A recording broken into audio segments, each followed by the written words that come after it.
All right, back with the next example. Now we're getting into things I have done. So here we go, same part, okay, cover plate, 12 inches by 18 inches. Now we're doing things a little bit different, okay? This is kind of taking a little bit more into reality that the part is going to be located by hand or by eye, machined in one setup, hopefully all the way around the perimeter and drilling the holes all in one setup. And so one thing we're doing is we're locating all the holes with basic dimensions off of center lines now, and the center lines correspond to these center plane datum features that I'm calling out. So here I got my 11.88 dimension. I guess I bumped that up to plus or minus 40, and then the datum B symbol is right in line with that, which tells us that this is a feature of size, a datum feature of size, center plane datum. Okay, and then I do the same thing to generate my datum C. Now I come over here and I say that this datum C feature is perpendicular, 0 perpendicularity at maximum material condition in the datum reference frame A primary, B at maximum material boundary, circle M. Okay. So this is sometimes called zero tolerance. Okay, it's not zero tolerance. Nothing can be zero tolerance, really. It's 0 at MMC. Some people are uncomfortable with this. I think you should not be uncomfortable with this. I think you should get used to this. This is a really good idea. This is a really good way of expressing an important idea in GD&T and in our designs. It's an idea that every designer and every machinist can understand. All it's really saying is that I need to have perfect orientation when this feature is made at maximum material condition. If you're going to make this feature at 17.92, it can't also have perpendicularity deviation from the datum B feature. And then it's even looser than that because it's when the datum B feature is at its maximum material condition. Wow, okay, so maybe you say like, oh man, I don't like this. This is going to cause a lot of confusion. It might. It really might. I wish it didn't. I wish everybody understood this. And someday everybody will understand this if I have anything to do with it. Okay? And nobody will be afraid of this. But this is what we need to do really to lock in the long edges and the short edges, and to make them all simultaneous, and to make sure that when we say that this part is 17.92 by 11.92 at its at its maximum, like that's actually the envelope, not just like these individual sizes. This is how we lock them together. And think about this. I have this perfect so-called I have my 0 perpendicularity at maximum material condition for this feature. Why don't I have to have perfect straightness? Why don't I have to call out perfect straightness or flatness or form at maximum material condition for this? Because you already have it, because of rule number 1, because of the envelope principle. That when I say when I call out this dimension and this tolerance, I'm saying that it's not just that any local dimension, any local measurement across this part can't be any more than 11.92. This part would have to be able to slide between 2 parallel planes at 11.92 apart from each other. Okay, that's the envelope principle, rule number 1. So this already contains within it the phrase perfect form at maximum material condition. There is no equivalent for rule number 1 when it comes to orientation. You have to actually say it on the drawing. And this is how you say perfect orientation. This is how you say perfect orientation at maximum material condition. Okay, so this is how we lock in these edges to each other. And I got, I finally defined this datum reference frame when I finally do my hole call out. And we give my position tolerance. So what does it look like when we go to an inspection, a fixture for this thing? Well, now my fixture actually has a box all around it. And it's going to be at those sizes, 11.92 by 17.92. And so this is not just going to be an inspection fixture for the hole positions. This is also a bit of an inspection fixture for it's like a go gauge for the upper limit on those outside dimensions of the part. So it's actually a more valuable inspection fixture. Okay, you know, and a word about this. You know, these fixtures could be really expensive. If you're just making a couple of these parts, you're not going to invest all this time and money in making a perfect fixture for this. But even just visualizing it is going to really help when you're doing these designs and when you're thinking about these tolerances. Just visualize what this fixture looks like, and it'll give you a much better idea of what you're doing. So, for example, the real trick to this, the real magic about this, and we get it from those circle M's in the datum reference frame when we reference our datum C feature and reference our datum's B feature at maximum material boundary. We create this inspection that would allow the part to float around a little bit. You see there's clearance all around. If it's like its nominal size and nominal position, this part would be able to float around a little bit. If it's made closer to the MMC sizes, it's not going to float as much. If it's made closer to the LMC size, if it's made, you know, on the smaller side, it's going to move around quite a bit. And then it's going to have a little bit of clearance to move around quite a bit, and find a position where all these virtual condition inspection pins can go down in and locate. And as long as there's one position of the blue plate on this fixture where all these little pins will go in, then the part can be said to pass the inspection for the location of those holes. So that's what we're doing when we call out those datum references at maximum material boundary. And I think this is really appropriate to the function of our part, the way we're going to locate it on top of the frame. And it's appropriate to the way that the part is going to be machined. So I think it's a pretty good example. The only downside, of course, going back to it, is that, you know, if this whole thing started with somebody coming to us and asking us to make a drawing for this part that was really simple and, you know, no GD&T, I want this to be super duper simple. Well, we definitely have GD&T, and a little bit kind of tricky GD&T, that somebody has to actually know something in order to make this part and in order to inspect the part, and to feel comfortable about the drawing. They'd have to know something about GD&T, and not everybody's there. So you know, maybe this isn't the perfect drawing, and maybe we can do even still a little bit better than this. All right.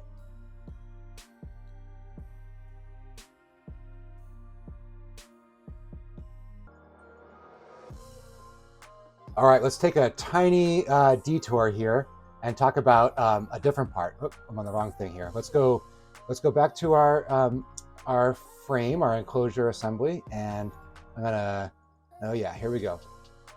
So let's look at this green cover plate. In the frame here, I got a little channel where this cover plate can drop down into this channel and then sort of rock in. I got some threaded studs sticking out of the aluminum frame, and that's going to engage on some slots that are in the cover. And then I have some little thumb screws that I came up with. And so you're going to drop this guy in. It's going to rock into place, and then the thumb screws come in to engage on those threaded studs. All right. Now, this part has much more clearly defined locating features than the top blue plate does. So when we go into the drawing, got a lot of similarities to some of the previous drawings. Only this time, I'm coming in. I'm giving this long edge down at the bottom a straightness, and I'm calling out my datum B feature. It's going to be a secondary datum when we get to some of these callouts for the slots. And then I'm calling the width of the part my tertiary datum, my datum C feature, calling it out at perfect orientation at MMC to the datum A, B reference frame. Locating those slots with some basic dimensions. I got detail views, or a detail view bringing me down here. And so it's here where I start to call out this datum reference frame. A primary, B secondary, C tertiary at MMB. And then the length of this slot, well, I don't reference the datum C because it's actually kind of irrelevant to the position of the length of this slot. But still, if we want to do this inspection, we would want to build another one of these. We want to either build or imagine another special inspection fixture. Now this one is gonna, when we place it down, we gotta lower the part down, and we gotta be able to slide it up against the datum B simulator. Now, if this part, when you drop it down onto the datum A simulator, if you can't slide it up all the way to contact with the datum B simulator without it jamming, like on the edges, getting jammed in there, then you've probably failed the zero perpendicularity at MMC when it comes to that datum C feature. So this is a bit of a go gauge for measuring that perpendicularity as well. All right, and then here I got some. Instead of having my cylindrical inspection pins, I have some kind of special slot inspection pins, and they would fit into some really special precision slots that are there and tell us if we've passed this inspection for those locations. So that's that. Just wanted to show that sometimes it's totally appropriate to use the edge of one of these cover plates as a datum feature. But that's when it's really when that edge is really being used to locate the part. And then also just remember with this one, when it comes to how this part locates into the assembly, it really does have to also fit within those edges of the frame.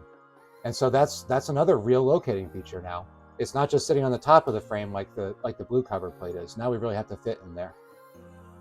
All right, we'll do another few of them. Coming right back.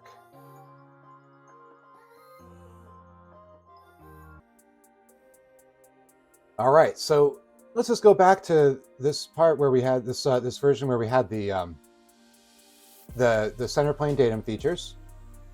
And I was saying it towards the end of that I thought, well, we're kind of gotten away from the idea of having very little GD&T or very little complicated callouts on this drawing. These are pretty tricky. But I think there's another way to do it that might be a little less tricky, or at least starts to open the door to some simpler approaches to this whole thing, okay? So it's all leading to something, I promise. This would be, okay, here, I went to the wrong thing again. Let's look at that at the red cover plates on the end of this assembly that I got, okay? These ones are a little bit smaller. They got to fit into, now they have to really fit into this frame, like this rectangular, almost like a pocket here in this frame.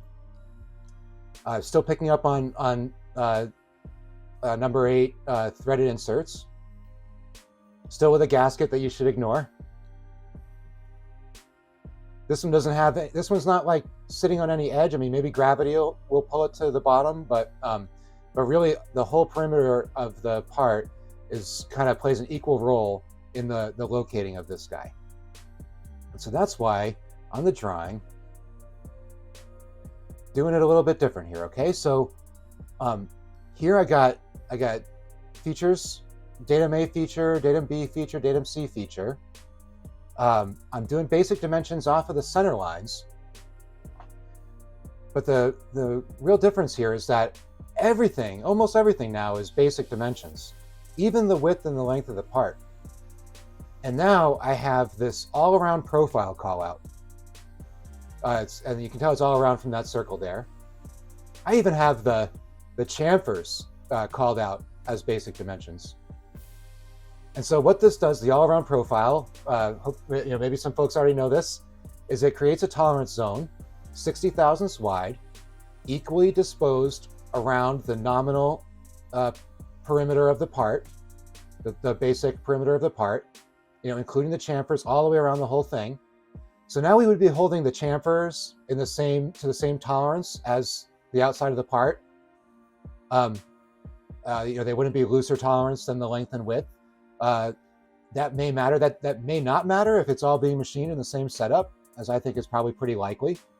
If the outside dimensions are machined accurately, I mean, probably the chamfers are just fine as well. And the part won't fail inspection over that. Let's hope. Okay, but then when I come in to create these center plane datum features, center plane datums, I'm staying in line with the dimension, and you see when I come down to the whole call out, and I change the sizes a little bit just to get a different virtual condition, change things up, make it a little more interesting. Here I'm referencing datum B and datum C at circle M. And so I think this gives us a pretty similar inspection fixture to what we saw in an earlier example where we're all boxed in. You see the fixture doesn't pick up on the chamfers. The chamfers are not part of the datum. They're not a datum. They're not part of the creation of a datum feature. They're not a datum feature. Even though they're called out as the all around, they're not a datum feature. The datum features are just specifically tied to the 8.4 and the 10.4 dimensions. All right, and so, yeah, I think this, let's see. Whoops, that's not right. I think you would see a really similar situation as before, where we could drop this part down in. It could, depending on what size it was made at, it could have some ability to float around inside the datum simulators, and then we just have to be able to get all these pins in, representing the virtual condition of the holes.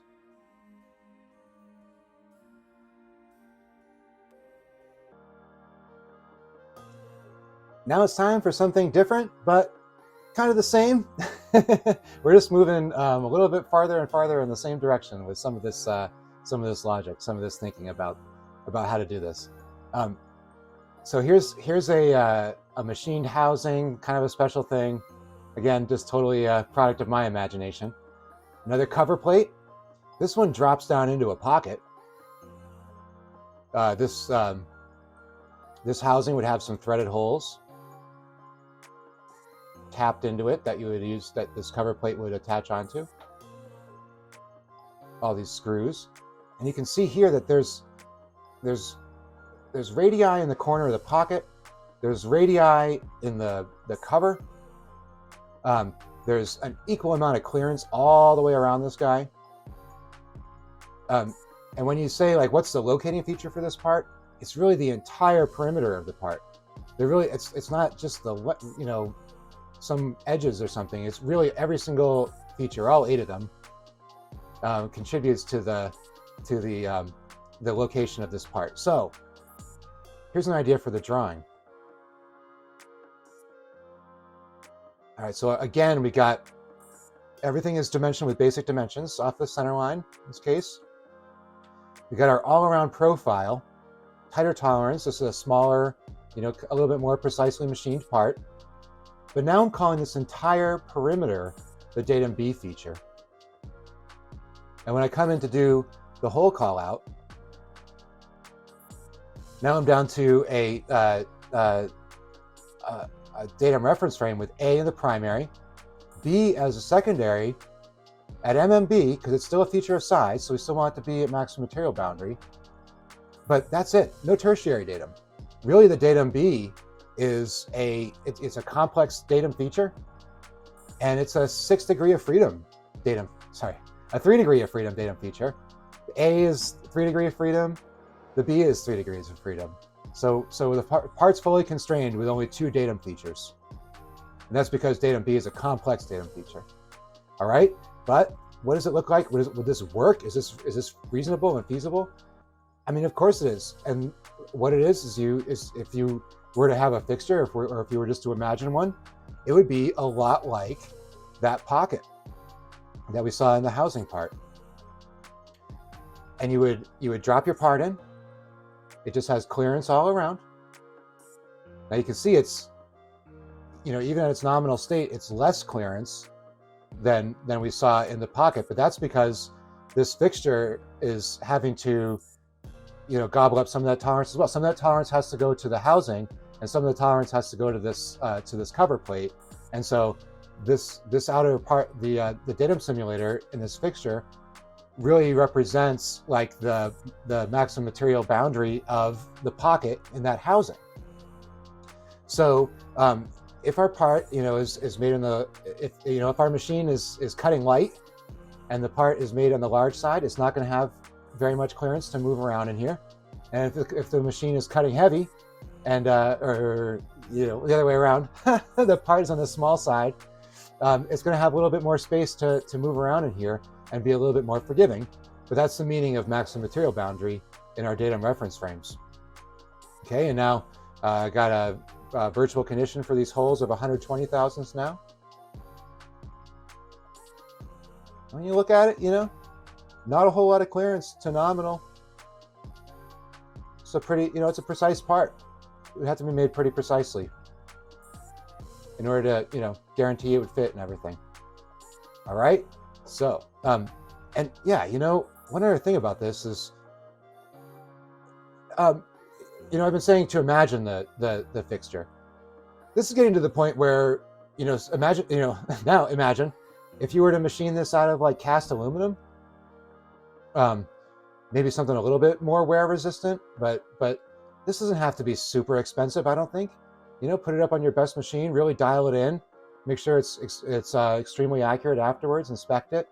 You're getting to a place where it could be, giving considering the number of cover plates you have to make, maybe this is an economical thing to make. Maybe it'll speed up the inspection a lot. All right, coming back with some more examples. All right, so let's go back to our 18 by 12 inch cover plate. And we'll take some of these new ideas and apply them and take things even one step farther. So let's just go in here and notice right away that this dimension looks quite a bit different. Doesn't seem to be basic dimensions, a bunch of 3 plates. Everything's just coming right off of these 0 ordinates that are just taken right from an edge. Hole size is a simple 3-place dimension. So here in the general notes, I got something a little bit different, a little bit exciting, okay? So here in note 5, check this out. It says, all untoleranced non-reference dimensions are basic. And then this tolerance of 20 thousandths profile applies to all basic features. And that profile tolerance references datum A as primary, but no other datum features. Okay, and there really are no other datum features in this. We're just holding all of these features to be simultaneous in the same tolerance, in the same profile tolerance. And so they don't really need to be located to anything else if they're all just located to each other. And so that's what we're doing here, all right? And if you think about it, there's really no need to dimension off center lines because the center lines aren't tied back to any kind of center plane datum feature. So we can just go right off the edge. It really doesn't make any difference in the meaning of this thing. We're just kind of defining the nominal basic geometry for this. And then we're saying that there's a 20 thousandths profile tolerance zone all the way around every single nominal basic edge, including the holes, including the whole perimeter of the part, the entire perimeter of the part. And this tolerance zone is equilaterally disposed, so it's 10 thousandths on either side. So when it comes to a part that's 17.88 long, you could buy yourself 10 thousandths going this direction up here and buy yourself 10 thousandths going this direction down here. And so this is really starting to look like a plus or minus 20 kind of dimension. And so we're really starting to get back to what we were asked to do in the first place, which is to make a drawing with no GD&T and everything just plus or minus 20. It's funny about this. Somebody might come and say, hey, thank you so much. You finally made a drawing for me with no GD&T, and I really appreciate it. That everybody's going to appreciate this. And I can say, hey, you got it, no problem. And in my mind, I'm knowing, hey, this is actually really good GD&T. This is actually a really very just well-defined tolerance for all these features in this part. And so what would it look like if we made an inspection fixture, of course, as we always do? Comes back to something like this, looks a little familiar, except now we've got the chamfer features are in here. And if I just show the fixture, now I'm using some fixed pins that are installed right here into the datum A simulator. the flat surface. And I think this is right to have them all be something that's just installed, because all these features around the perimeter are no longer really a datum feature, or sorry, a datum simulator at all. Really all this is, it's a data maze simulator, and then it's basically a go gauge for the entire part. And let's see, just simplify this inspection. All right, so if we come down in here and we look at this thing straight on, we can see, oh, in fact, there is a little bit of clearance all around this thing, and the same amount of clearance all around our pins here, okay? And the pins are 200 thousandths. The hole the nominal size for the hole is 220, but with our 20 thousandths profile, kind of comes off of both sides. So really this hole size could be anywhere from 200 up to 240. 240 is a little bit on the big side. Again, you know, I'm using washers, so maybe I don't mind that so much. And 200 is that old virtual condition number that I said I could live with before. Now, I mean, we're getting away from the old 2/3, 1/3 calculation rule that I talked about earlier on, but I don't know. I'm allowing myself to use my mind here, okay, and say that if 200 thousandths was good enough before as a virtual condition, it's good enough now. All right, and so you know, all these features of this part could be made in the same setup, same operation, same tool.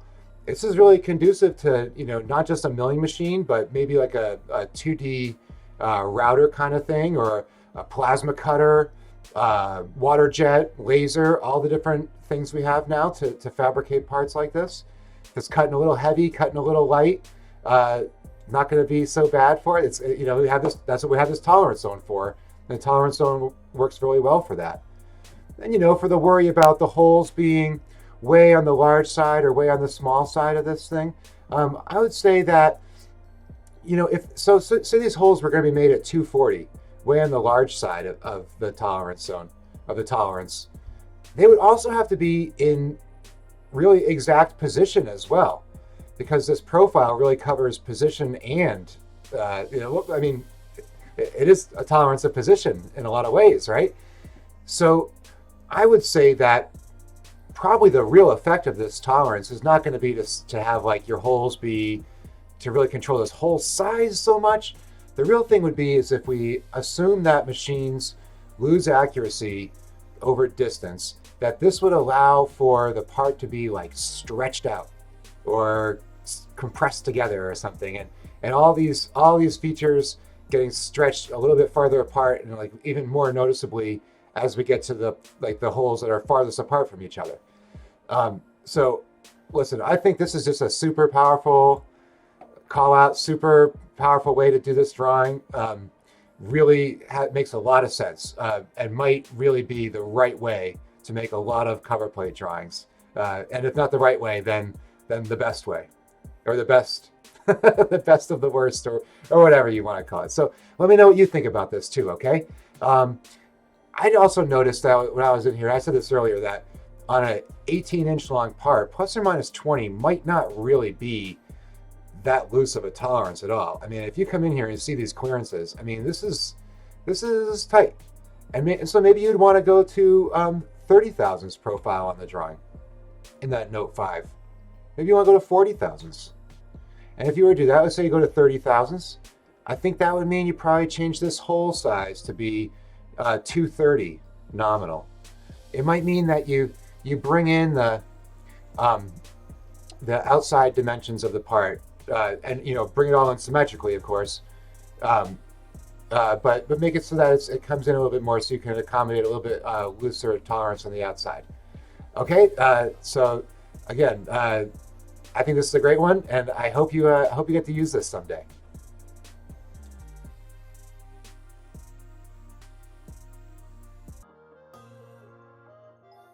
All right, so here we are now with just the last few examples here, okay? Maybe last two examples.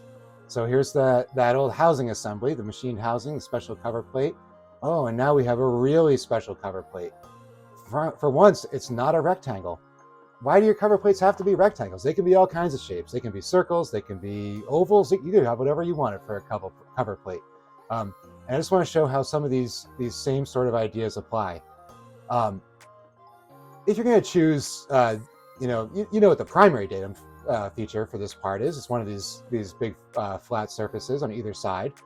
But what's going to be the locating features for this? Are you going to choose like a width across here because this is the widest? Or are you going to choose one of these edges or something? You know, really, it's just like that last cover plate, the rectangular one on the other side of this housing. It just fits like a glove in here. It's got the same amount of clearance all the way around inside this pocket. And so really all these straight edges and all these radii are really in equal precedence with each other as far as being locating features for this part. And they should all really be considered. So how do we do it? Same as some of the earlier examples, you'll see a lot of similarities, okay? Now this drawing had to become a two-sheeter, all right? So we got some here on sheet 1, and then sheet 2 is where I really got to get into the dimensioning of this. So you can see I got all basic dimensions. Basic dimensions are extremely forgiving and flexible, I think. So you can really dimension this part the same way that you design it. So I got virtual intersections and center lines coming out all over the place. You know, I got basic angle dimensions. There's no like plus or minus tolerance with this. I'm just defining the basic profile and basic location of all these holes. And so, yeah, there's no tolerance stacks or anything. So you can really go wild with these basic dimensions in a way that you can't with regular dimensions. And I got my all-around profile tolerance. 20 thousandths equally disposed, all the way around nominal, related back to the datum A primary feature. And then my whole callout references datum A in the primary and datum B in the secondary at MMB. And so we've seen this before now a few times. What's this got to do? Now it's just got to drop into a pocket representing the MMB of the shape. It's got a little bit of clearance when it's made at nominal size. And I'm putting inspection pins in here. This seems like it's not quite lined up. Whoops. That should be lined up. I'll have to fix that. There's going to be mistakes. You can help me find them. Help me find all my mistakes. I want to get these things just right. All right. And then look, just like we did with the other one, with the all around or the all over profile tolerance, and maybe not even all over, but just this kind of blanket profile tolerance. I have another example of the same drawing, but now it's got the secret note, or not secret, the magic note, note 6, about the all untolerance non-reference dimensions being basic. I'm going to come into my sheet 2. See, a lot of these dimensions are just replays, just not basic, but you know, that note 6 makes them all basic. Same thing with the hole size, up to a pretty big hole size for a number 4 screw, 112 thousandths major diameter, but I think it's gonna be okay with the washers and everything. And then one last time, what is that inspection fixture look like? Again, it's not really so much datum simulators, except for that datum A simulator, as it is like a go gauge for this entire part. Really simulating the geometric requirements for this part if it's going to fit into that assembly.